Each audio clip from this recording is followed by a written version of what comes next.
Audiodescrição: fundo azul claro, à esquerda logo dos diálogos com o NEPCA. Bom, boa noite a todos e todas. Bem-vindos a mais um Diálogos com NEPCA. Sou professora Rita Costa Rodrigues, sou mulher de pele clara, cabelos curtos e escuros, uso óculos de aros escuros, estou com fones de ouvido, visto blusa preta com listas brancas, tenho ao fundo uma parede branca e um estante com um armário com livros. Vou descrever a intérprete Nádia, é mulher branca, de pele clara, cabelos castanhos presos para trás, usa óculos de aro vermelho, veste blusa marrom e tem ao fundo uma parede verde. Vou descrever a nossa intérprete Crisiane.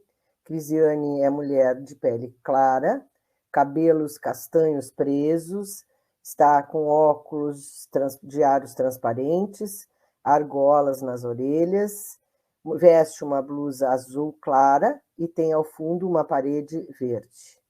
Então, na nossa live de hoje, nosso penúltimo Diálogos do ano de 2022, nós temos o grande, imenso prazer de receber o nosso amigo, parceiro e companheiro, Damião Silva, que é psicólogo, coordenador do Movimento Orgulho Autista Brasil, é especialista em análise do comportamento e transtorno do espectro autista, especialista em altas habilidades, superdotação, é membro do Núcleo de Estudos e Pesquisa em Cognição e Aprendizagem e também formador e coordenador dos cursos de AE da nossa UFPEL.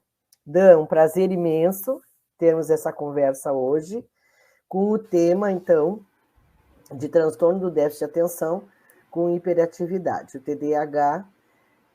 O tempo é teu de fala, depois nós vamos recolher os comentários e as perguntas de quem está nos assistindo para te repassar nessa conversa da noite de hoje.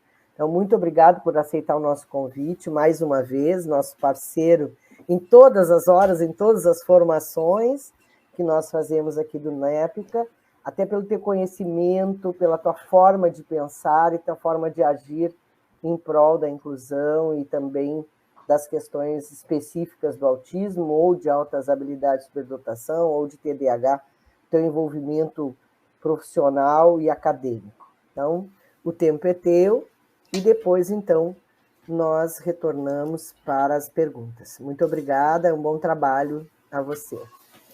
Boa noite, Rita, muito obrigado pelo convite. Antes eu vou me descrever, então eu sou um homem negro, de cabelos grisalhos, estou usando uma camisa verde, uma jaqueta preta, ao fundo uma parede de tijolos rústicos com dois quadros que eu não consigo escrever agora do que são, mas é dos dois lados do cérebro, esquerdo e lado direito, tá? É um prazer estar aqui nesse penúltimo diálogo com o NEPCA. Eu sou fã do pessoal da UFPEL, sou fã do núcleo de pesquisas aqui de aprendizagem e cognição. E falar de TDAH agora é tão importante quanto desde sempre foi, né? Então, é um tema bastante importante que acaba impactando muito na aprendizagem dos nossos alunos e pouco difundido as estratégias de atuação, de intervenção, do ponto de vista pedagógico, até do ponto de vista familiar mesmo. E, de fato, gente, o transtorno de déficit de atenção com hiperatividade, ele existe, tá? Existe uma corrente aí que fica discutindo se é que existe, se não, mas sim existe. Não é uma doença inventada, porque não é uma doença, é um transtorno neurobiológico, mas, de fato, ele existe e acaba impactando a vida das nossas crianças, adolescentes, depois adultos, idosos, porque essas crianças vão crescendo.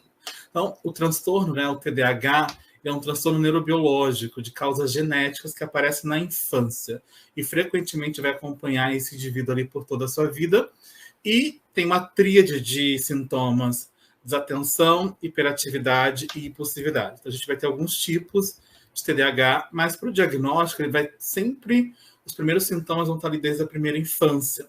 Então, mesmo que você seja diagnosticado na vida adulta, como acontece muito, tem acontecido muito na clínica, ou ali no final da adolescência, esses sintomas já estavam presentes desde a primeira infância ali. Então, Então é importante que a gente observe isso.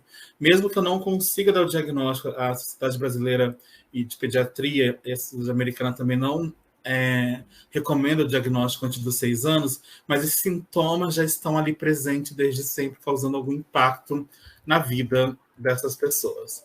E o transtorno TDAH ele vai interferir ali na habilidade da pessoa, se eu falando de déficit de atenção, especialmente em manter a atenção, especialmente em tarefas repetitivas, de controlar ali adequadamente as emoções, o nível de atividade, ou seja, muita energia às vezes, e também no controle de inibição da impulsividade, porque assim a gente vai ter um prejuízo significativo no nosso córtex pré-frontal.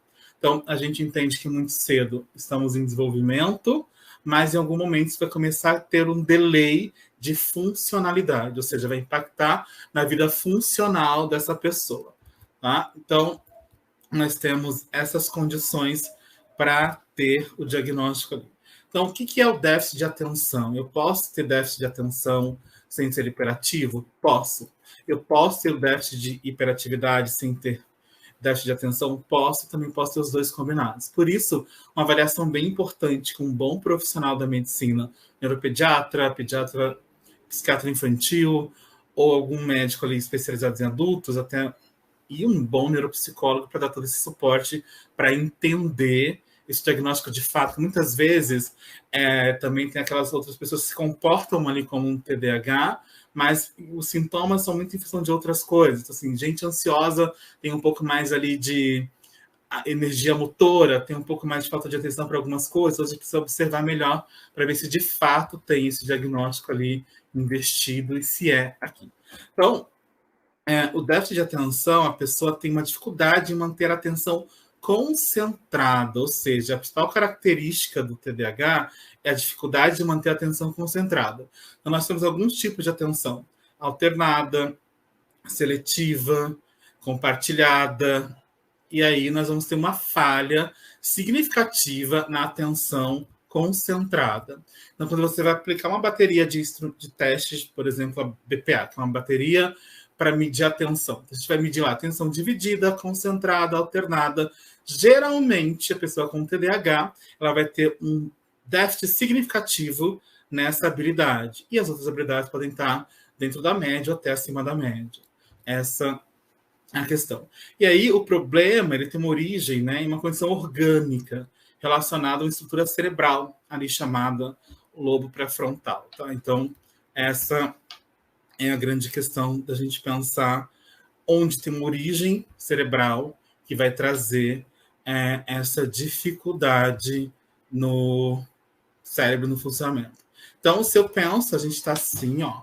Deixa eu virar a câmera aqui. Então, eu vou ter aqui e aqui. Então, eu vou ter prejuízo nessa área aqui e aqui. Então, isso vai indicar a presença ali do TDAH. E aí, quando essa estrutura está ali prejudicada, comprometida, a pessoa passa a ter vários problemas. Entre eles, a dificuldade de focar a atenção. Por isso a gente fica, nossa, está no mundo da Lua, está viajando. Quando, na verdade, eu preciso entender o motivo dessa fuga para a Lua, dessa viagem até a Lua, porque muitas vezes tem uma dificuldade de manter o foco com coisas, lembra, repetitivas, é que ninguém gosta. Se uma aula está chata, eu também vou ter dificuldade, mas geralmente essa dificuldade ela vai estar em todos os ambientes, casa, escola, sítio, rua, fazenda, na praia, onde eu tiver, mesmo que tenha-se ali um controle do ambiente, eu ainda vou ter uma dificuldade ali de manter a atenção concentrada. E aí, com essas dificuldades todas, vai gerar dificuldade nos comportamentos, né? E aí virão hiperatividade ou impulsividade, ou as três coisas juntas. Tá? Então, a tríade de sintomas, hiperatividade, atenção, impulsividade, vai trazer tudo isso. E aí, nós vamos ter ali 3 tipos básicos do TDAH, por exemplo. Então, eu vou ter o hiperativo impulsivo, eu vou ter o desatento, que tem esse prejuízo ali na atenção concentrada, e eu vou ter o combinado, ou seja, hiperativo e desatento. E aí, os prejuízos na vida funcional dessa pessoa serão gigantescos em função desse funcionamento típico cerebral com gaps, com falhas nas construções e nas conexões sinápticas aqui. E aí, Quando uma coisa importante que precisa ficar claro para quem está nos acompanhando, professores, pais, enfim, quem vai assistir a gente depois, é que TDAH e hiperatividade não são sinônimos, tá? Embora a maioria das pessoas com TDAH seja hiperativa. Então, as pessoas confundem muito. O TDAH sendo ali hiperatividade, na verdade, sendo sintoma de hiperatividade. Então, não é isso. A hiperatividade ela pode afetar crianças, adolescentes, até mesmo alguns adultos, mas elas vão ter diferentes intensidades ali. Então, sintomas variando de leve a grave. Então, a gente vai ter uma pessoa aí hiperativa, que também é diferente de eu ter uma agitação motora. Então, tem algumas pessoas, por alguma questão sensorial, de própria percepção, ou tem um perfil mais buscador, eu vou ser um pouco mais agitado, que é diferente de eu ser hiperativo. Então, a gente precisa tomar cuidado muito com esses rótulos, com esses sinônimos que a gente vai atribuindo, quando, na verdade, não faz muito sentido. E aí, o comportamento, né, o verdadeiro comportamento hiperativo, que é só o TDAH, ali ele vai interferir na vida familiar, escolar e social da criança, porque essas crianças hiperativas, elas têm dificuldade em prestar atenção. E aí, se tem dificuldade em prestar atenção, e a atenção é um dos pilares para a aprendizagem, logo, eu vou ter dificuldade para aprender em alguns momentos. Especialmente aquelas disciplinas que têm uma tendência mais repetitiva, mais um volume maior de escrita, um volume maior de informações, aquelas perguntas reflexivas que você vai perguntando. Aí, no final, é o que aconteceu no texto. Aí tá lá. Então, assim, dá um texto gigante e pergunta qual era a cor da uva. Essa pessoa já não vai mais entender nada, porque ela se perdeu naquele monte de informação. Tá? Então, essas crianças, elas vão ter essas dificuldades, porque elas são incapazes de filtrar estímulos. Ou seja, o meu funcionamento cerebral tem uma dificuldade ali de eu filtrar esses estímulos. Então, ele não aprende porque ele não quer. Não. Ele não fica quieto porque ele não quer. Ele não filtra. Não. Existe uma dificuldade ali neurobiológica que impede dele filtrar esse estímulo, tá? Então, isso é bem importante. E aí, essas crianças, elas estão sempre em movimento, sempre fazendo algo e são incapazes de ficar quietas. Ou seja, assim, vocês, fica quieta, João, fica quieto, Maria, fica quieto, Pedro. Não dá, eles vão ficar movimentando o tempo todo, que tem uma necessidade de se manter em movimento. Então, elas, né, estão ali o tempo todo e geralmente tem um fator aí de impulsividade junto, tá? Uma impulsividade aí impactando e aumentando essa movimentação. Então, elas não param para olhar ou ouvir. E muitas vezes, esse não parar para olhar ou ouvir vai fazer algumas dificuldades aí de aprendizagem. Mas, chamada de novo aqui, se tiver uma forma mais adequada, a gente vai conseguir se manter o foco, aumentar o foco dessas crianças. E aí, também, as crianças hiperativas, elas toleram pouco as frustrações. Assim, elas vão discutir com os pais, com os professores, com os adultos e amigos. E assim, vai ter uma questão ali de fazer birras, vai ter uma alteração de humor muito frequente, uma oscilação ali de humor, vai flutuar rapidamente. Então, assim, elas tendem a ser muito também ali agarradas às outras pessoas. Então, assim, elas têm um vínculo ali, uma coisa mais forte com essas pessoas também, uma tendência. E aí, mesmo elas sabendo que os comportamentos não são aceitáveis, elas não conseguem controlar. E elas ficam acabando impactando a autoestima, porque ela tem a compreensão cognitiva, tem a compreensão social do comportamento inadequado, tem a expectativa de não frustrar a mãe, o pai, o professor, a professora, a pessoa que ela gosta, mas, infelizmente, ela não vai conseguir sozinha conter esses impulsos. Então, assim, é importante que os pais, professores aqui presentes, não culpabilizem, né, essas crianças, esses adolescentes, e evitem esses rótulos aí que a gente tem falado bastante. Então, elas vão ter uma dificuldade imensa, mesmo sabendo que eu preciso fazer. Então, eu sei que eu preciso prestar atenção na aula da tia Rita, eu sei que eu preciso prestar atenção na aula da Nádia, mas eu não consigo direcionar a minha atenção, meu foco para isso aqui. Então, eu tento, daqui a pouco eu estou fazendo uma outra coisa, outra e outra coisa, e outra e outra coisa. Isso vai acontecer. E aí tem ali o TDAH, né, do tipo predominantemente hiperativo e impulsivo, que é o que a gente está discutindo aqui. Então, são aquelas pessoas mais inquietas, né? Mexe as mãos, os pés quando sentado, tem uma musculatura mais tensa, tem uma dificuldade de ficar parado no lugar por muito tempo.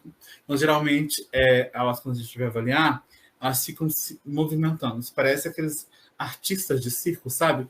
Um movimento enorme ali, elas fazem isso, vira aqui, mas elas conseguem executar. Então, ela precisa desse movimento. Então, ela pode falar, comer, comprar compulsivamente, ou seja, aqui entra até uma questão que vai acontecer, compulsão alimentar muito ligada, muito presente aqui nas pessoas com o transtorno predominantemente hiperativo aí, o TDAH. E aí, elas vão também se sobrecarregar no trabalho, e muitos vão acabar com nível de estresse tóxico bem elevado, ansiosos, com tendência aí ao transtorno de ansiedade. E também uma tendência ali a algumas coisas que geram prazer imediato, tá? Porque eu preciso do aqui e o agora. Então, as pessoas com TDAH, elas não conseguem pensar muito a longo prazo. Então, é tudo prazer imediato. É tudo banho dopaminérgico aqui agora. Então, se você fala assim, daqui 7 meses, não. 7 meses não vai acontecer, não vai fazer muito sentido para ela. Então, a gente precisa pensar nessas questões também. E aí, outra questão, elas vão ter dificuldades muitas vezes em se expressar, sabe? Então, muitas vezes as palavras e a fala não vão acompanhar a velocidade da mente. Porque a gente sabe que falar não é só aqui, né? Esse movimento de falar, a gente tem uma questão motora aqui, e aí a velocidade muitas vezes não vão acompanhar. Então, eu tenho uma mente ali muito ativa aqui o tempo todo, a gente vai ter essa dificuldade ali. Então, vou interromper a fala dos outros, muito impaciente. Então, você pergunta assim, quem dê? Aí ela fala assim, Pedro Álvares Cabral. Nem entendeu a pergunta, não fez nada, já deu uma resposta ali, né? Porque... E geralmente são pessoas que costumam ser muito prolixas ao falar. Então, assim, eles se perdem no objetivo porque eles vão trazer 1000 detalhes para as coisas. Né? Então, apesar de, na hora de ler, escrever, não gostarem dos rodeios, na hora de falar, eles vão ter uma tendência a trazer essa prolixidade, né? São mais prolixos ali. Eles vão contar histórias até chegar no objetivo, é cansando até o interlocutor. E como eu disse, baixo nível de tolerância ali, né? Não sabe lidar muito bem com as frustrações, com os erros, e aí muitas vezes nem dele, nem dos outros, então requerem um suporte bem importante para a gente pensar. E uma característica também é a impaciência, né? Muito impaciente. Assim, dificuldades com fila, tudo é para ontem, tudo é para ontem. Mas lembra, tudo é para ontem, precisa entender no começo. É de fato um transtorno aqui ou tem mais uma questão ansiosa? Então, o TDAH é um diagnóstico diferencial. Para eu fechar o diagnóstico de TDAH, eu preciso investigar antes outras condições. O transtorno de ansiedade é uma delas. Então, isso é bem importante. E como eu disse, a questão da estabilidade do humor, né? Péssimo, ótimo, e nem tem um motivo. Então, as pessoas não sabem muito bem o que é uma justificativa. Porque a gente fica de mau humor, né? Nós sabemos o porquê. A maioria das pessoas típicas e outras não. A superdotação também, que é muito confundida com o TDAH, eu tenho essa oscilação de humor, mas eu sei exatamente o motivo. Eu sei a origem disso. No TDAH, não. Então, a gente não sabe. Então, não tem fator ali muito sério. Eles podem ser externos, pode ser interno. E aí a gente vai ficar nesse eterno conflito, né? Então, assim, o que aconteceu hoje? Caiu isso, aquilo? A gente vai ter essa dificuldade aqui também. E aí, além da estabilidade de humor, a gente vão dificuldades ali de diferenciar direita, esquerda, de localização no tempo, no espaço. Isso é importante. E também vai ter uma dificuldade aqui da compreensão das regras, né? Do porquê fazer uma coisa, do porquê não fazer outra coisa. E aí, outra coisa bem importante, essa dificuldade de se concentrar nas aulas é fato, as tarefas, em geral, é bastante desorganizado. A pessoa que tem o TDAH ali do tipo hiperativo, impulsivo, combinado. E aí, o predominante desatento, ele tem uma questão bem importante que diferencia ali.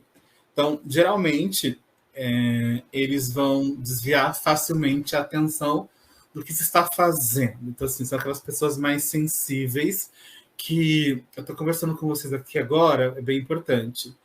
E aí tem um timer aqui que a gente eu posso ter só ouvido isso e desviar aqui. E aí eu nem sei o que aconteceu, tá? Então, como a gente não vai prestar muita atenção em detalhes, né? Então, os detalhes distraem. Então, tudo que for depender de detalhes fica bem difícil, porque muitas vezes a gente vai se distrair para os nossos próprios devaneios. Então, se você falou alguma coisa vermelho, aí eu vou ficar pensando, cor, sangue, a casa da minha avó era vermelha, eu vou começar a pensar em peixes vermelhos, eu vou começar a pensar em qualquer coisa que você me dê uma resposta ali para eu fugir. E aí, isso é protetivo mesmo aqui. Então, o meu mundo da lua é muito mais seguro. E aí, aulas como essas, uma dificuldade maior ali, dificilmente vai terminar um livro, sabe? Então, assim, a não ser que tenha muito interesse por aquele tema, então ele vai sentar e vai terminar um livro de 500 páginas em 1 hora. Mas se eu não tiver interesse nenhum, você pode me mandar ali 2 frases que eu vou ter que ler 1 vez, 2 vezes, 3 vezes para voltar e captar aquilo. Né? E sem contar que muitas vezes a gente chama e parece que eles não estão ouvindo. Lembra que eu falei de novo? Diagnóstico diferencial. Então, tem suspeita de TDAH, eu preciso encaminhar também para avaliação do déficit de processamento auditivo central, do DPAC, ali, distúrbio de processamento central. É importante pedir audiometria, porque a gente precisa descartar se de fato tem alguma questão ali relacionada à audição. E aí, tudo que exige muito esforço mental, um longo esforço mental, vai ter uma dificuldade de se iniciar ali. Isso é predominante. E aí, é uma conversa também que a gente pode estar tendo, a gente vai se distrair, não sabe o que está acontecendo nos grupos, às vezes capta só metadinha do assunto, outras, enquanto ouve, já está pensando em outra coisa, e aí vai trazer uma coisa mais interessante para o grupo, então vai ter uns impactos bem profundos aí na vida social, né? Na vida social, na vida afetiva, na vida funcional, na vida acadêmica. E geralmente essas pessoas com TDAH elas vão apresentar depois, se a gente avalia teste de inteligência, por exemplo, um VISC-4, um VAES-3, que vai pegar toda a faixa etária dos 6 até os 90 anos, vão ser pessoas com dificuldades ali de memória, né? Então, assim, a memória de curto prazo, eles vão esquecer coisas, objetos, nomes, prazos. Aí vai ter falha, porque lembra a questão central do TDAH, nossas falhas aqui nas questões executivas. Então, assim, dificuldade de planejamento, de organização, dificuldade de planejamento do tempo. Então, são aquelas pessoas que acham que elas vão conseguir. Tem você que trabalha comigo, Guilherme, ele acha que tudo vai conseguir fazer. Então, assim, tem que ir para o aeroporto, tem que estar 2 horas. Não, eu consigo fazer tudo em 2 horas. Tem que ir para o aeroporto, pegar um negócio, fazer não sei o que. Chega lá, perder o voo. Ou então ele chega muito cedo, fica 3, 4 horas esperando, com medo de perder. Então vai ter essa dificuldade de planejamento de tempo bem importante. E aí, a criança, o adolescente, você é uma criança mais quieto, mais calado, mais introspectivo, bastante obediente, mas vive desatento ali, tá? Então, muitas vezes, essas crianças, elas são consideradas pelos professores, pais, até como preguiçosos, né? Um pouco inteligentes, mas não. Vai ter uma dificuldade de manter ali a latência na atividade, na realização delas. Isso é bastante importante para a gente pensar. Então, geralmente também tem uma questão, as pessoas com TDAH eles vão ter um QI bastante acentuado ali, às vezes até acima da média, mas esses prejuízos de funções executivas vão trazer esse retrato um pouco mais pejorativo para todos eles. E aí eu posso ter também o TDAH, né, o tipo combinado, ou seja, desatento e hiperativo, porque eles vão ter ali os conjuntos de sintomas para atender os dois critérios do diagnóstico também. Então, às vezes, as pessoas colocam lá TDAH, mas não, só tem um ou outro, mas a gente tem uma tendência de predomínio dos dois acontecendo conjuntamente. E aí, essas características, como eu disse, elas vão aparecer bem cedo, assim, na maioria das pessoas, logo na primeira infância. E tem alguns comportamentos crônicos, a gente pode identificar, pode ter uma intervenção medicamentosa, psicológica, que vai trazer grandes resultados, mas ali eles vão perdurar para a vida, né? Então, para o diagnóstico inicial, a gente precisa entender se esses sintomas estão presentes ali e fixos, pelo menos 6 meses, né? E que se instalaram antes dos 7 anos ali, para a gente pensar. E tem que afetar a vida dessa pessoa em pelo menos 2 contextos. Escola, trabalho, vida social, casa. Então, para a gente pensar, tem que afetar esses 2 contextos de vida da pessoa. E a incidência maior de hiperatividade é em meninos, né? As meninas costumam ser mais desatentas, e essa questão da desatenção ou até da hiperatividade vai provocar ali um baixo rendimento escolar, vai ter um prejuízo de autoestima. Por isso que tem uma lei agora que foi promulgada ano passado, que as escolas precisam investir em formação dos educadores para atender as demandas das pessoas com TDAH. Não é uma questão ali de aprendizagem específica, mas ela vai trazer dificuldades ali para a aprendizagem. Então, isso é importante a gente pensar. E as crianças, né, pessoas com TDAH em geral, elas vão aprender sim, mas elas têm uma dificuldade, muitas vezes, de sair bem, de ter boas notas, devido ao impacto que esses sintomas vão trazer ali na vida dessa criança, desse adolescente e até desse adulto. E aí, né, o transtorno, ele é um transtorno de fato neurobiológico, mas também tem umas questões de fatores secundários, como os fatores culturais, então o modo como os pais educam os filhos ou os resultados desses conflitos psicológicos. Então, assim, tem alguns estudos que vão trazendo uma predominância, né, de genes ali para a gente por TDAH, mas não vão desenvolver. Mas, geralmente, tem uma questão genética muito forte, mas essa atuação epigenética e genética e ambiente vai acentuar mais esses prejuízos, né? Então, a gente vai ter esse prejuízo, como eu já disse aqui, na região do córtex pré-frontal, que vai causar uma dificuldade ali nessa inibição do comportamento, ou seja, nós vamos ter dificuldade de controlar. Então, às vezes eu tenho aquela pessoa meio sem filtro, né? Vai falando as coisas, quando viu já fez um monte de coisa que ela não vai dar conta. E aí, vai afetar, como eu disse, memória, capacidade de prestar atenção, autocontrole, organização e planejamento. Isso é bem importante.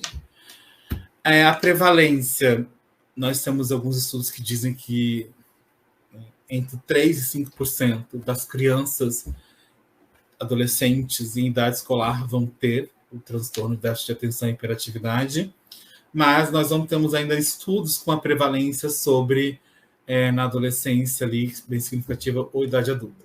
Mas já sabemos que essas pessoas vão carregar alguns sintomas, mesmo você fazendo uma excelente intervenção, uma excelente profilaxia desse transtorno, nós vamos ter aí bastante prejuízo ainda na vida dessa pessoa. Tá? Então, o diagnóstico TDAH no Brasil, ele é realizado a partir do olhar clínico, tá? Então, ele é um diagnóstico médico. Esse médico vai analisar ali características comportamentais relacionadas ou não àquela presença, lembra? De hiperatividade, impulsividade e distratibilidade. É isso. Não tem exames clínicos, tá? Então, o médico não vai pedir um exame de sangue para ver se tem alguma coisa, não vai pedir ali uma tomografia, não vai pedir exame, enfim, ali um marcador biológico, não existe esse marcador biológico para isso. Então, e aí, feito isso, né, É importante que se busque médicos e profissionais de saúde especializados no diagnóstico diferencial, que tragam uma contribuição bem importante, mas que se investigue a fundo a origem. Por quê? Não adianta eu ir no médico e chegar assim, ele tem TDAH, vai lá, F90, tá. Mas quais são os prejuízos que esse transtorno causa na vida da criança? Quais são as origens disso? Como está o funcionamento cognitivo, as funções executivas, as questões emocionais, para que se faça uma intervenção multimodal aí, que envolva a família, escola e equipe de saúde, para que a gente consiga trazer os melhores resultados. Então é importante que se pense nisso. E aí, coletar informações da escola, a história clínica, o exame neurológico ali, trazer testes psicométricos, então um bom neuropsicólogo para isso, e aí pedir exames complementares quando tiver alguma outra questão ali associada, né?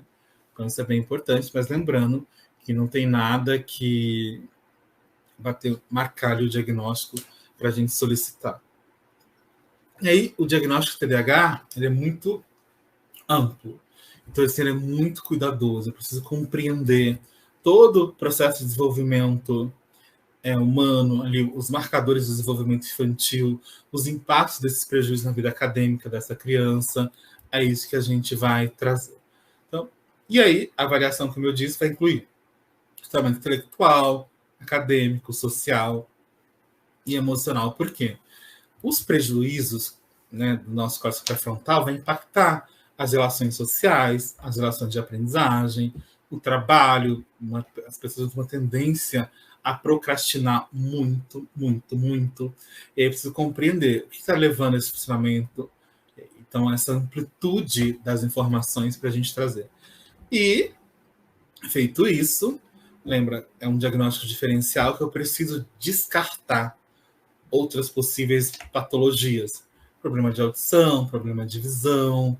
E aí eu preciso trazer dados dos professores, das pessoas que interagem ali. E aí, o diagnóstico de adultos, a gente vai fazer isso, conseguir um histórico da infância, o desempenho acadêmico, geralmente eles vão trazer uma dificuldade de ficar sentado, de engajar, de procrastinar, e até uma ansiedade ali para buscar coisas, é uma questão que a gente precisa fazer. E uma coisa bem comum é o TDAH, que ele pode estar associado também a outros transtornos, né? Entre ele, o transtorno de aprendizado, ele pode estar ali questão de leitura, de escrita e de matemática. Também tem uma associação muito forte ali com o TOD, com o transtorno desafiador opositor, e transtorno de conduta, tiques, né? Então, pessoas que vão ter tiques motor, tiques focais, transtornos ansiosos, assim, pessoas geralmente têm uma tendência ali para pânico, fobia social, o TAG, ali, o transtorno de ansiedade generalizada, transtorno de humor, como eu disse, que tem uma oscilação muito grande ali, né? Então, depressão, bipolaridade, e abusar de algumas substâncias aí que não são legais. E por isso fazer essa análise 360 graus para pensar nos processos de tratamento, de intervenção e de suporte. Então, assim, lembra que a gente tem um fator genético bem importante, mas as condições ambientais que vão favorecer o aparecimento das formas mais graves do transtorno. Ou seja, eu tenho já um marcador ali genético para que isso aconteça, mas o ambiente vai trazer grandes contribuições para determinar qual que é a gravidade dessa sintomatologia. E aí a gente precisa pensar no tratamento, tem que pensar muitas vezes ali, né, sobre uma base orgânica bem forte, medicação adequada, quando necessário, tá? Então, não é um transtorno farmacêutico, mas sim tem prejuízos. Então, como a gente vai pensar? Medicação adequada, modificação da estrutura ambiental na qual a pessoa vive ali, então orientar a família, orientar a escola para minimizar esses padrões de comportamentos ali de prejuízo. E então vai exigir um esforço muito coordenado entre os profissionais que atendem essa pessoa. Médicos, saúde mental, equipe pedagógica e os pares, ou seja, uma intervenção multidisciplinar bem importante para que se tenha ali um bom prognóstico. E aí, quando houver alguma comorbidade, por exemplo, como transtorno de leitura escrita, pensar aqui na fonoaudióloga, na psicopedagoga, para trazer isso. Para trazer uma melhoria desse quadro. Então, a gente pensa sempre na medicação, se for indicado. E outra coisa importante que é bom falar, que nós temos grandes estudos aí internacionais, grandes revisões sistemáticas, que dizem o seguinte: se eu tenho um TDAH e é necessária medicação, essa medicação vai funcionar. Se eu estiver tomando uma medicação para TDAH e não houver uma melhora, eu preciso buscar de novo uma segunda opinião para entender que, assim, 98% dos casos, essa medicação vai fazer um efeito bastante positivo na vida dessa pessoa. Então, é uma questão para a gente pensar de forma bem significativa, tá? E aí, como eu disse no começo, essas interferências, né, na vida escolar da criança, o TDAH vai trazer.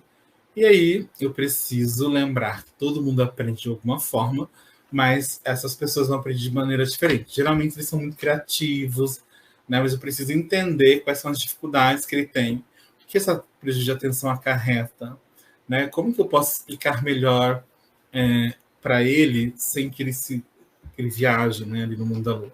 Se eles vão perder muita matéria e não aprendem tanto quanto poderiam, em função dos prejuízos mesmo de córtex pré-frontal.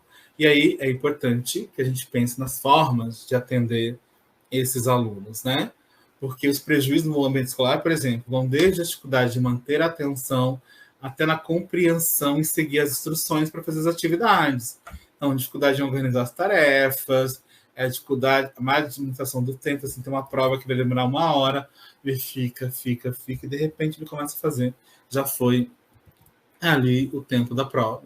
Então, essa má administração do tempo ali, vão perder coisas, assim, geralmente um material um pouco mais desorganizado, né?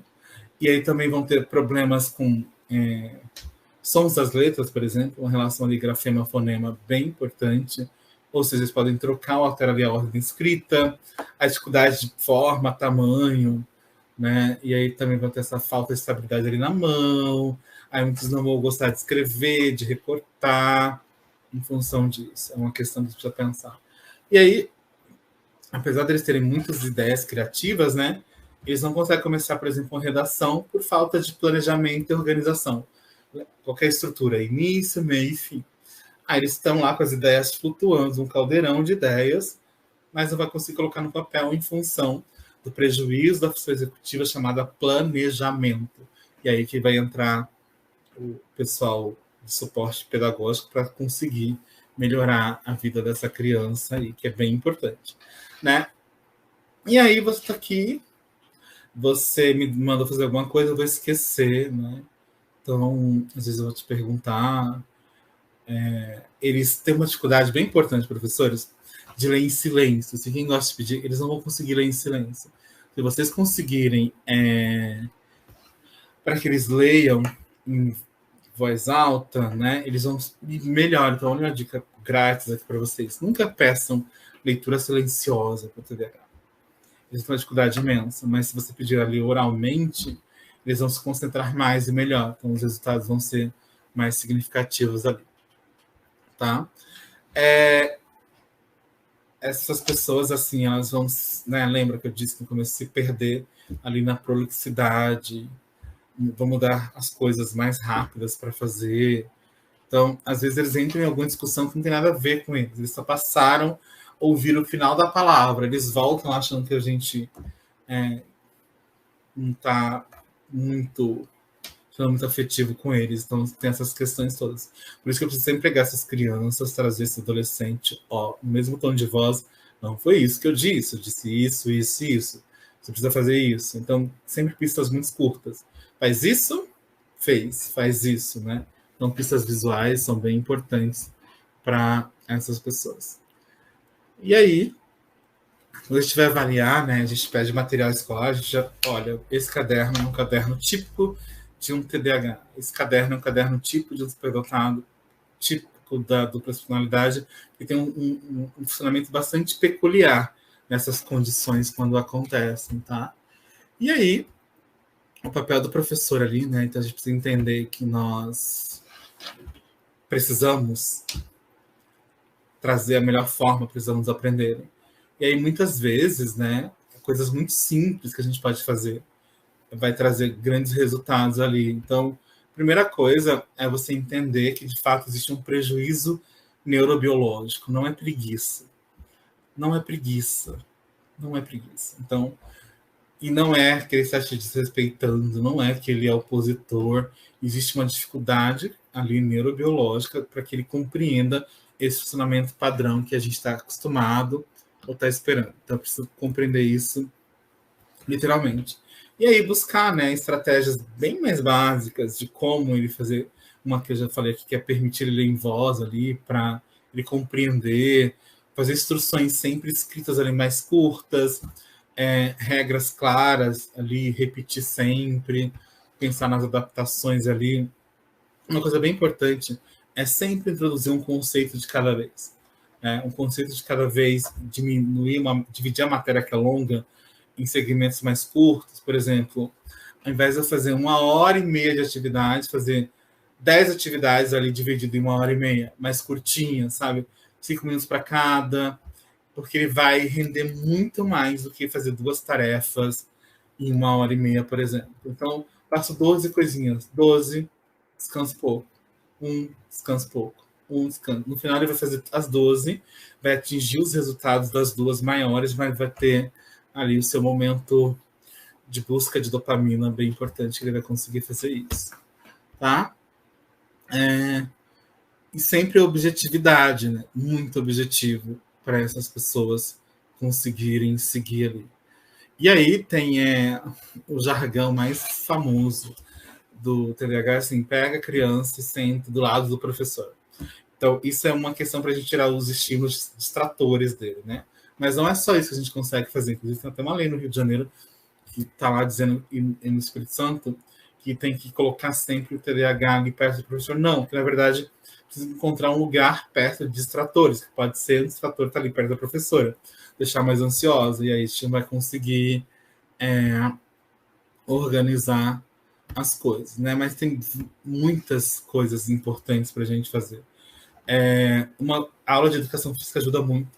Então, gastar energia aí é vital para as pessoas que têm hiperatividade junto. Assim, vai estimular ali alguns neurônios e hormônios que vão fazer essa pessoa conseguir compreender melhor. E aí, sempre uma previsibilidade ali para as pessoas que vão acontecer, porque eles precisam se organizar, eles se organizam mentalmente, então, assim, eles têm um espaço para 15 camisetas. Se tiver 10, eles vão ficar, não vão saber onde está acontecendo. Então, respeitar esses movimentos mesmo, e sempre nas carteiras deixar o mínimo possível. Lápis e caneta. Pronto. Aí vai minimizar umas questões importantes. É isso. Eu acho que eu já falei tudo que eu precisava falar. E aí, gente, uma introdução bem breve, porque tem aí um longo caminho para a gente compreender, né? Então, se a gente pensar, se eu fosse dar algumas orientações para os pais, né? Então, gente, primeiro, reforçar o que há de melhor na criança. Assim, pai, professor, sempre reforce o que há de melhor naquela criança. Nunca na vida comparar ele entre os filhos ou com um aluno do lado. É sempre procurar conversar com a criança sobre como ela está se sentindo. Ah, desculpa, a professora te ofendeu, não sabia que você ia ficar assim. Então, sempre explicar essas questões para elas. E ensinar, aprender elas a controlar a própria impaciência, né? Então, nunca esperar a perfeição, não cobre resultados, a gente precisa cobrar empenho, sabe? Se empenha ali, tentativa, a gente vai conseguir essa mudança. Manter os limites claros ali, usar um português mais objetivo, mais claro, né? Sempre olhando nos olhos, na altura dos olhos.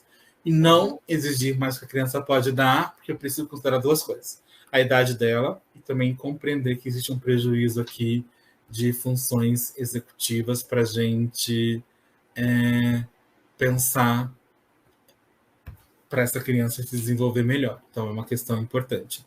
Não comparar ela com ninguém, mas entender que eu tenho ali um funcionamento neurobiológico que traz prejuízos significativos e que eu não vou conseguir o que eu estou esperando, quais são as expectativas que eu tenho ali, né?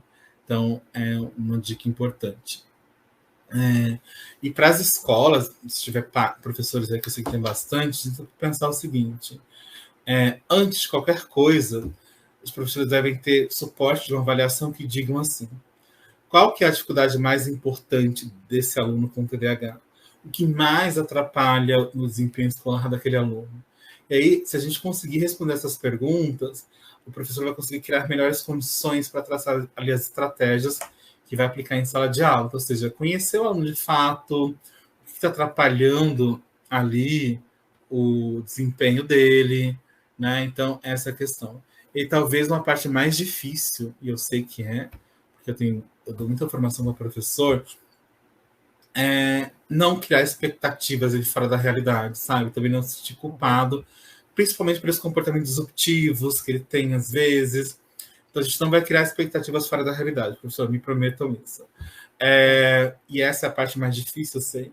Mas observar esse aluno ali estudando, como ele estuda, depois compreender um pouquinho melhor o TDAH, são as melhores formas de a gente se preparar para fazer essa distinção sobre o que é sintoma ou consequência do transtorno, daquilo que não é.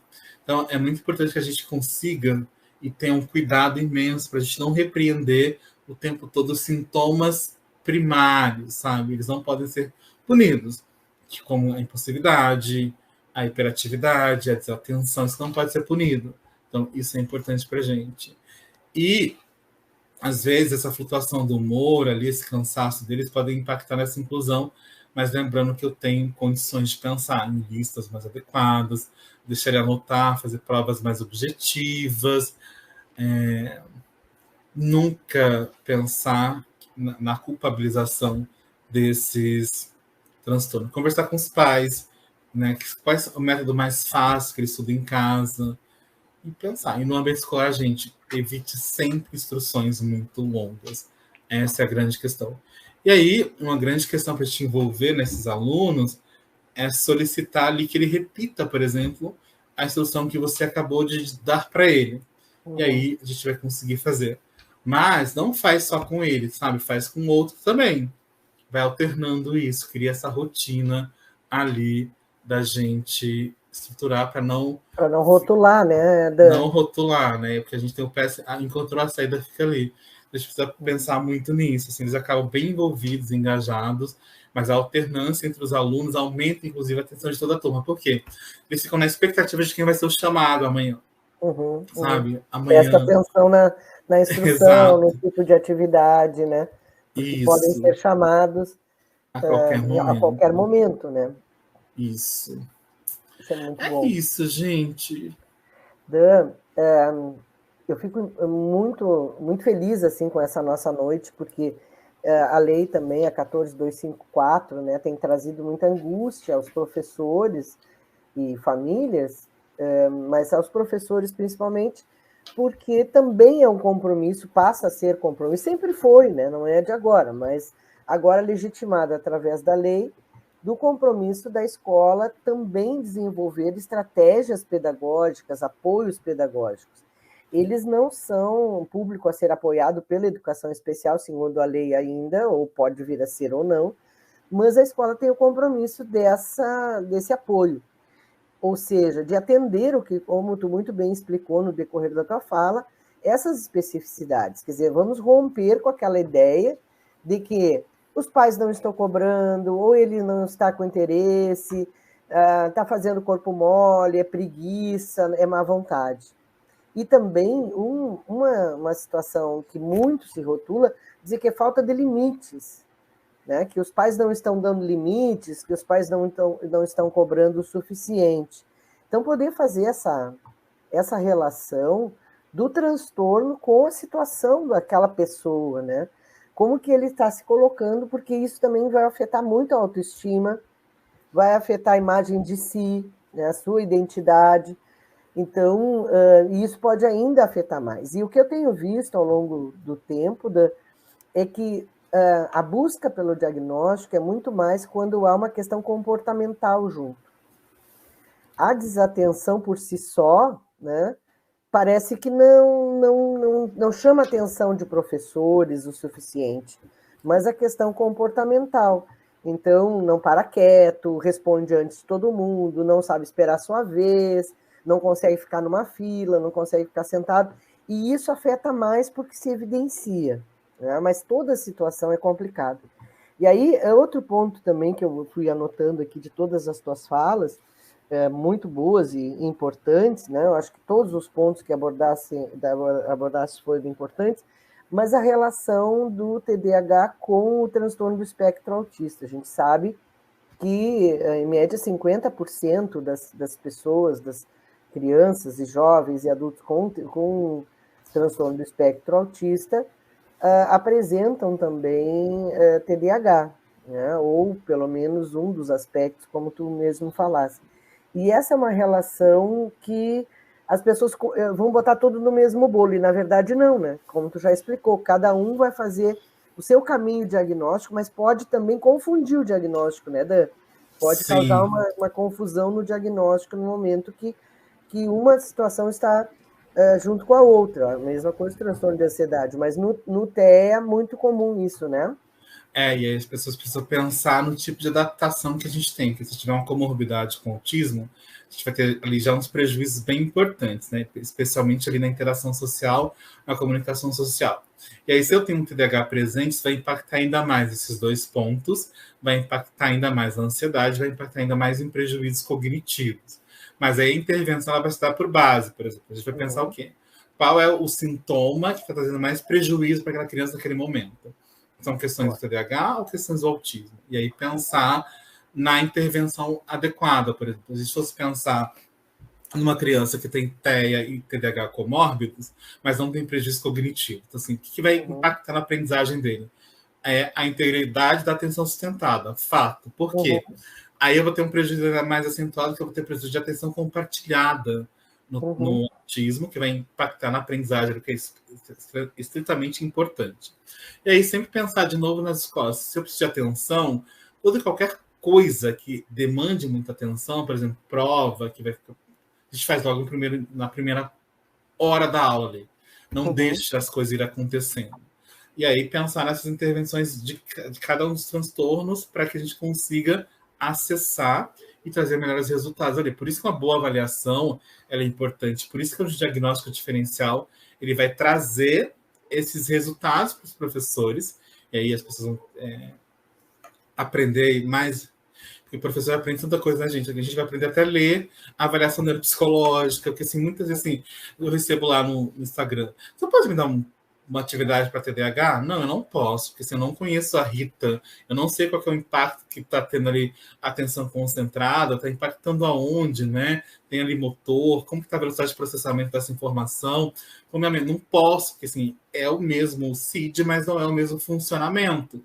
Então, a gente teve um congresso agora internacional na Croácia, que a gente está assim, é tudo muito individual. A gente já falava isso a vida inteira, né? São 30 anos aí, 40, falando a mesma coisa. Mas assim, agora o que é mais importante a gente conseguir compreender aquele aluno, né? Então, ter essa família do nosso lado, conversar com esse aluno mais ali, porque às vezes assim, ele nem se dá conta, e aí você chamar ele para sua salinha, olha, Gisele, você tem, sabe, esse comportamento, traz isso, pode fazer sofrer, mas sem culpabilizar, né? Então, trazer essa consciência. Eu sempre falo, para a gente ter sucesso na intervenção psicológica, terapêutica, na intervenção pedagógica, na intervenção familiar, é conhecer a origem daquele sintoma, daquela dificuldade. Feito isso, fica bem fácil da gente conseguir conduzir a intervenção, conduzir a construção de medidas pedagógicas mais inclusivas, mais assertivas e conscientizar. Eu acho que assim, tanto TEA, como todos os temas que a gente trabalha aqui no NEPCA, é a conscientização, tanto da família, dos professores, e muito importante um processo de psicoeducação direcionado para aquela pessoa que tem essa dificuldade, esse transtorno ou outra coisa. E vai impactar sempre, mas a gente entendendo a origem, fica fácil. Assim, ó, já sei que tem uma questão de atenção sustentada aqui. Eu não posso dar uma prova de 20 questões para aquela criança. Sabe? É desumano. Com certeza, sim. Mas eu posso pegar os conteúdos, 3 provas aqui. É melhor oral, deixa ser a prova verbal. Pode, a gente está garantido por lei nessas adaptações todas. Eu preciso conhecer para entender.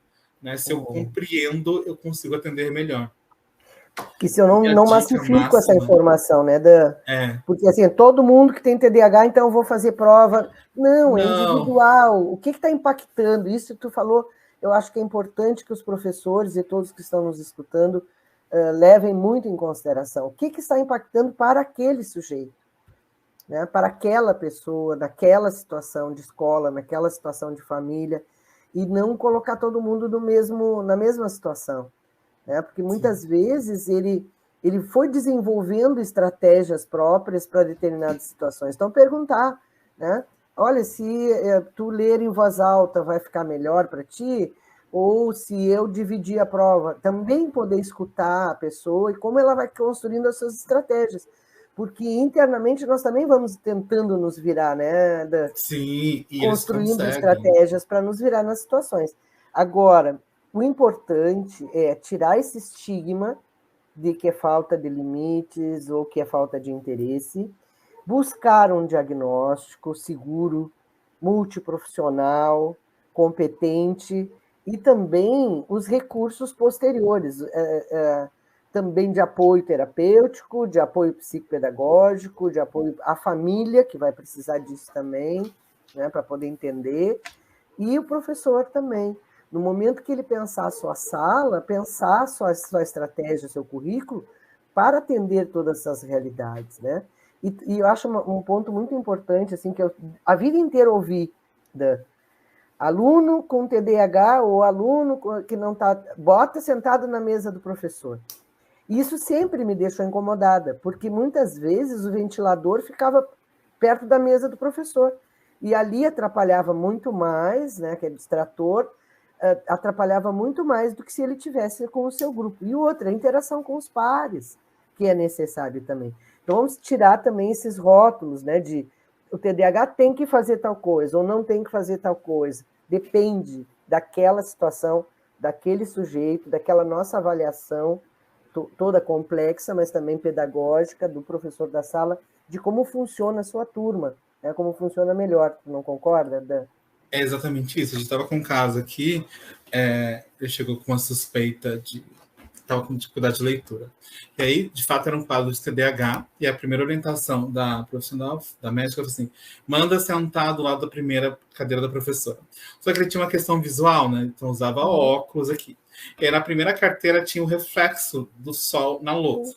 Então, assim, ele piorou muito o rendimento. A gente chegou lá, conseguiu compreender que não era o lugar dele ali. Então, a gente tem que pensar muito nisso. Então, cada um com a trajetória, não é a cadeira que vai determinar aqui ou não.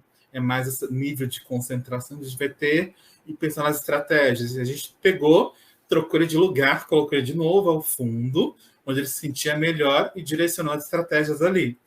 E aí, na cadeira, ainda tinha um vaso de flores que ele ficava olhando para o lado, contando quantas folhas tinha a margarida. Então, ele tinha uma série de coisas. Lá atrás, ele só tinha uns 2 ou 3 amiguinhos, era o suficiente para extrair, mas ok. Mas é isso, não dá para a gente pensar, né, de novo, tá dizendo que tem que fazer isso. Não tem que. É uma situação que eu posso pegar, pode não funcionar. Então, nunca a gente pegar nessas coisas de massificação as estratégias todas, porque a gente está fazendo. Vem até uma frustração. Poxa, eu coloquei ele na primeira carteira, eu fiz isso, nada mudou. Aí ele não está enxergando, tem um reflexo aqui, sabe? Tem uma flor aqui, uma plantação de margarida enorme. Ele vai contando, bem me quer, mal me quer, bem me quer, mal me quer. No quinto mal me quer, ele nem lembra mais o que está acontecendo ali. Então, e o lugar estava ali. E a professora se sentindo frustrada que tinha colocado, mas isso é bem importante. Massificar estratégia para os alunos não dá. A gente vai se sentir frustrado, ele também vai sentir essa. Porque vem uma culpa de novo, lembra? Poxa, a professora fez tudo isso comigo, eu não consegui de novo. E Sou aí eu já era, eu que não autoconceito. consigo, e aí vem de novo a identidade, a autoestima, eu é que não consigo, eu é que sou errado, eu é que sou o problema aqui. E, na verdade, não é. É o funcionamento dele naquela situação e que a situação não está adequada para ele também, né? Então, vê que situações. E aí tu falava também do horário, né? Colocar uma prova de matemática na sexta-feira, no último período, depois de aulas de várias outras disciplinas. Claro que não, né? Se a questão dele é mais com a lógica, com essa concentração. Né? Procura no início da manhã, no início da semana, que ele já teve a não ser que o fim de semana tenha sido pesado em casa, porque isso também acontece. Então, poder observar, claro que muitas vezes não se consegue, porque horários escolares muitas vezes são decididos pelos horários das turmas, mas dentro do possível, né, verificar essas situações. quando que consegue melhor, quando que não consegue. Após a educação física, vem mais ansioso, vem menos ansioso. Numa situação de aula, por exemplo, um período só para uma prova de matemática, uma prova de língua portuguesa, uma prova extensa de história, será que é possível? Um período de aula de 30, 40, 50 minutos para uma pessoa que tem déficit de atenção, que tem uma questão de concentração, poder fazer esses ajustes para facilitar a vida, e não só deles, né? Eu acho que acaba ajudando a turma inteira, ajuda né? todo mundo, ajuda todo mundo. Isso é um fato, a gente precisa ajudar, né? E também o professor acaba se ajudando, menos demanda, compreender. Então, Nós é esse temos olhar. uma pergunta aqui, bastante interessante, que está sendo trazida para nós aqui, pela Maria de Fátima Gomes. Ela pergunta até que ponto o uso excessivo de celular prejudica pessoas com TDAH. Até agora, na função toda, né, que nós ficamos muito mais nas redes do que antes, né, e também o uso excessivo do celular, desse permanente, né, no celular, pode afetar. Na verdade, aqui tem uma questão bem importante, né? Esse uso excessivo de celular de tela traz ali, lembra que eu disse, prazer imediato. Então, é uma recompensa imediata. E aí, isso vai prejudicar, porque a gente não vai conseguir esperar essa recompensa mais tardia. Então, vai afetar, sim, vai aumentar a sintomatologia, mas eu vou ter um nível de concentração ali bem importante, porque é meu interesse maior. Por isso que, às vezes, tem muitos memes aí, né, que as pessoas trazem. Então, a criança está lá vendo Star Wars, então ela fica assim. Né? E aí, a professora está explicando, ela começa. Exatamente é isso que ela vai trazer. Banho dopaminético, prazer imediato. A gente precisa, sim, com as crianças, ir equilibrando esse tempo de uso de tela, é bem importante, não só para quem tem TDAH, mas qualquer pessoa trazer isso, mas, de novo, é a recompensa mais imediata. Né? A pessoa com TDAH tem uma dificuldade imensa de futuro, de se organizar. E a tela traz isso para a gente. Então, assim, vem um banho tão rápido de prazer ali, que eu quero mais e mais e mais.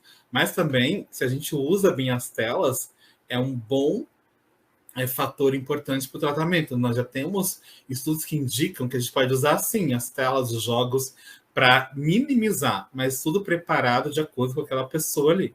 Então, tem sim mais telas, especialmente celular, tá? Quanto mais próximo, maior o prejuízo. Então, organizar em função do tempo, da idade, quantas horas pode se usar por semana, também é importante que a gente faça isso. Tá ótimo. Vamos ver aqui mais. A sensação que temos mais casos agora por conta da melhora dos diagnósticos, ou tem a ver com o uso das TICs? É o que está sendo perguntado, né? A Maria... De novo. Temos mais casos agora. A Maria de Fátima retorna a pergunta. Se temos mais casos agora por conta dos diagnósticos, ou tem a ver também com a própria sociedade, o uso das TICs, ou esse agravamento assim, dessas relações? O que tu acha? Na verdade, existe uma mudança aí social bem importante, a gente pensar na vida que era 10 anos atrás, não é agora. Né? Tem uma questão, mas é muito mais para a sensibilidade do diagnóstico. As pessoas estão estudando mais, conseguindo compreender melhor. Nós temos instrumentos mais refinados para que isso aconteça. Então, de novo, não é igual que as pessoas sempre falam, TDAH está na moda. Não é que está na moda, mas conseguimos identificar melhor. Então, não se falava tanto há 20 anos atrás, porque nós não tínhamos condições e a ciência vai avançando. Né? Então, daqui 10 anos, a gente pode estar aqui de novo, eu espero que não, porque eu vou estar descansando, a gente vai estar falando de uma nova situação que acontece, né? Mas em volume maior, em função do refinamento das pesquisas que foram acontecendo para a gente entender. Então, por exemplo, a gente tem um instrumento no Brasil chamado BPA, Bateria de Medida de Atenção. Ela existe desde 2002, agora, em 2022, ela foi renovada, a gente vai ter ali um bloco para sensibilidade do TDAH, ou seja, eu vou já captar melhor esses sintomas todos. Então, assim, é por melhoria, tá? Não tem muito a ver, óbvio que os prejuízos, lembra que eu disse? A pessoa tem ali o gene, mas aí essa interação social, essa interação epigenética ambiental, a gente vai trazer e vai esses sintomas mais marcados, tá? Então, tem a Uhum. ver com as duas coisas. Eu consigo captar melhor, mas também a questão social, cultural, a criação, o comportamento ali na família vai impactar nesse nível dessa sintomatologia. E até os acompanhamentos e o próprio percurso escolar, né? Isso Sim, tende a também avançar. Mas isso também dos diagnósticos, eu me preocupo muito também no TEA, né? Porque tem artigos e pessoas que dizem isso, até saiu esses tempos numa reportagem que foi muito questionada, e que deve ser questionada, que tinha virado moda também o autismo. Então, muitas pessoas dizem, virou moda. Não é virou moda, né? Não tem como virar moda o TDAH ou o autismo. Na verdade, é que sabemos mais a respeito, conseguimos buscar mais informações a respeito, temos mais critérios para diagnóstico, não modas ou modismos, agora todo mundo, né? E eu lembro que me diziam isso também. Dizer, mas os pais não dão limite, agora então é TDAH. Não é isso, não é isso. As pessoas têm que entender que existe um transtorno, é um transtorno neurobiológico, que é constatado através de todo esse diagnóstico, e que, claro, o percentual em geral, né, nós falamos 50% no autismo, mas nas pessoas em geral é até 5%, uma média ali que tu falasse, mas que precisam de atenção, que precisam muito, né? E sim. também saber diferenciar entre a dificuldade de aprendizagem e o transtorno, porque as pessoas também relacionam isso, né? Trocou de escola, trocou de metodologia, ou uma dificuldade mais específica de uma determinada aprendizagem numa disciplina, numa determinada situação, já é transtorno. Também não, né? Nós temos que aprender a fazer essa distinção, ter essa consciência e organizar bem onde nós vamos encaminhar e como encaminhar, né? Porque também conversa com os pais, o apoio dos pais, para que eles busquem as orientações, né, são fundamentais, né, Dan? Exato, se a gente for pensar em idade escolar, nós vamos ter por volta aí de 3 milhões de pessoas com TDAH, agora se a gente pensar na educação infantil até ali o ensino médio, um número bastante expressivo. Só que o Uhum. Brasil também é o país mais ansioso do mundo, então a gente tem Sim. aí cerca de 18 milhões de ansiosos. Então, assim, por isso o diagnóstico diferencial é bem importante. Então, conscientizar, se falar mais disso, né? E não esses checklists, assim, porque a vida não é um checklist. Eu posso ter uma tensão falhada porque eu estou cansado, a gente não está Uhum. dormindo, né? Não me alimentei bem, então tem Final que do buscar, ano, sim. eu digo sempre que nós ficamos assim no final do ano, com excesso de trabalhos e de escola, né, professor? Não dá, né? Hoje, quem chegar em dezembro com nível de atenção concentrada de É. 90%, a gente vai ter que investigar para ver se tem algum gene ali, para a gente começar a Uhum. pensar em intervenções aí, né? Sim, Mas, de fato, sim. é isso. Eu acho que esse trabalho que o NEPCA faz ele é fundamental para trazer para a discussão esses temas importantes, também para se pense, né? E Uhum. a dica é simples, assim, a gente não pode olhar e rotular.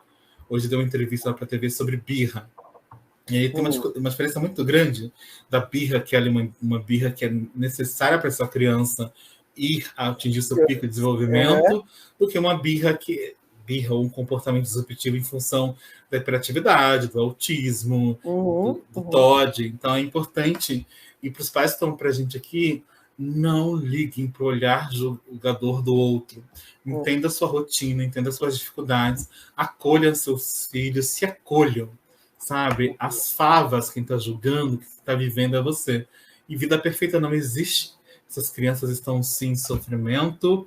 Vamos ajudar ao máximo que a gente puder, mas dentro dos nossos limites também, né? Porque senão a gente acaba sobrecarregado e não fazendo o ideal. Uma última pergunta aqui da Flávia Blanco. O que podemos associar desses transtornos quando se falava em disritmia na década de 70? Eu lembro disso, assim, de falarem, né? O fulano tem disritmia, desritmiado. Eu lembro na década de 70 isso era bem comum. E ela pergunta como que associa esses transtornos com o que se chamava de disritmia na década de 70. E essa é a nossa última pergunta para encerrarmos os diálogos dessa noite. Então, na verdade, assim, essa disritmia ela ainda existe, né? As pessoas continuam estudando, mas nós não sabemos ainda a origem. Então, assim, a gente entende que tem uma descarga cerebral aí descontrolada, né? Então, muito forte, que a gente não sabe ainda a origem, quais são esses fatores. Sabemos, sim, acreditando que tem uma questão associada a fatores hereditários, né? Então, se for genética, vai ter umas questões que vão aparecer muito forte. A gente continua estudando para saber como, e sim, pode ter a ver com essa carga, essa descarga cerebral de energia bem importante, mas ainda não sabemos onde chegaremos. Mas tem relação, sim, que vai se aumentando todas essas questões, né? Mas, e aí a disritmia era aquilo que era normal, né? Anormal, o diferente funcionando, assim. A gente não vai usar mais se é anormal. Existe uma diferença neurobiológica ali, de neurodivergência desses funcionamentos cerebrais.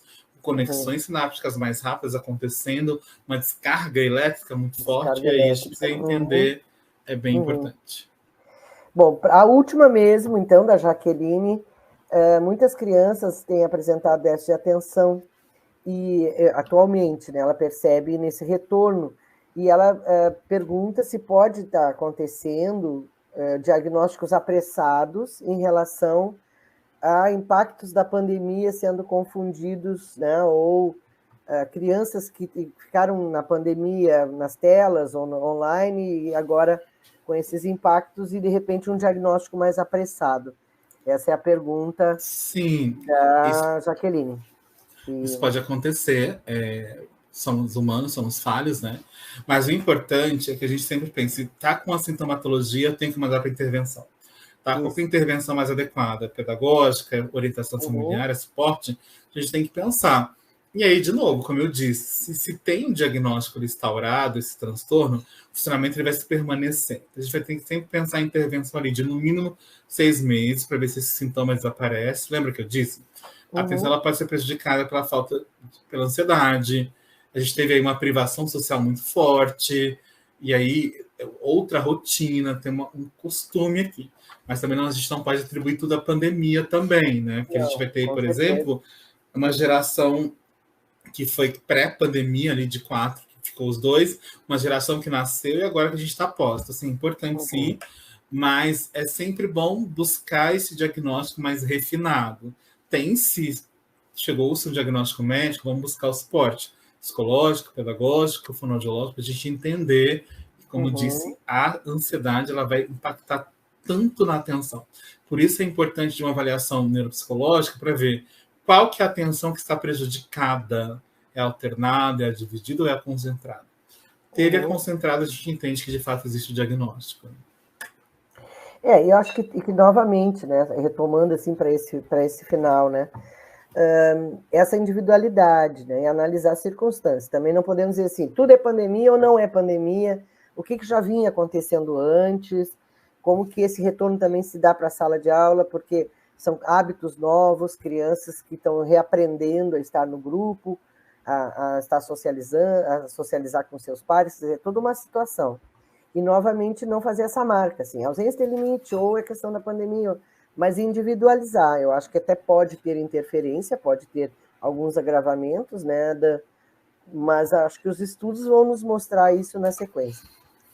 Como amarrar, assim, tudo isso importância de perceber, importância de individualizar o que está realmente afetando, o que também não afeta, o que aquela criança tem de potencial e de habilidade que possa ser trabalhada como via de acesso, a autoestima, o acolhimento e a relação sistêmica entre pais, profissionais, professores, para tentar entender, e sem rótulos, sem marcas, sem já dizer, não, lá vem ele, aquele que, né, só incomoda na sala, ou aquele que não quer nada com nada. Vamos a fundo averiguar o que realmente está acontecendo e ninguém melhor que o professor, também a família, para nos dar essas dicas. Então, eu vou te agradecer muito, Dan, a participação. Agora eu vou passar para as tuas palavras finais. Vou agradecer também a Clarissa, a Max, Nádia, a Crisiane, que todos que estão aqui também, o pessoal do NEPICA que está lá nos bastidores, a Andréia, né, também mandando as perguntas. Avisar que o nosso próximo Diálogos é em novembro, o último do ano. Nós estamos pretendendo fazer presencial, aí sim, o último para fechar com chave de ouro o ano presencial. Nós vamos comunicar nas redes. Agradecer a todos e todas por mais esse momento aqui de aprendizado e de trocas, e passar então ao nosso amigo especial, nosso companheiro do NEPICA, Damião, para suas palavras finais. É sempre um prazer estar com vocês, é uma troca muito grande, a gente aprende muito, muito, muito. E recomendar a todo mundo que vai assistir depois que acompanhe sempre as nossas atividades. De fato, faz uma diferença muito importante na sua vida profissional e também pessoal. E agradecer quem ficou aqui até agora e quem puder compartilhar depois, compartilhe quem vai se beneficiar dessa informação, isso é bem importante. E, de novo, parabenizar você por conduzir tão bem o grupo e sempre com temas bastante pertinentes à demanda dos professores. Boa noite a todos e a gente se vê por aí. Obrigada, Dan. Então, obrigada a todos e todas. Uma boa noite e até o próximo Diálogos em novembro. Uma boa noite.